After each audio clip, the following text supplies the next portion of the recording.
าอยู่นี่โบฟังกันดิลูกโบฟังแม่จังหน่อยเลยวะบางยาดิตบมือสวดให้แม่เด้ฟังสิ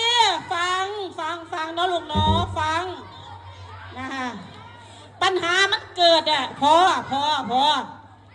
ให้ผู้รักผู้ใหญ่เพิ่นเบิ่งเพิ่นแยงเนาะพี่น้องเนาะอย่า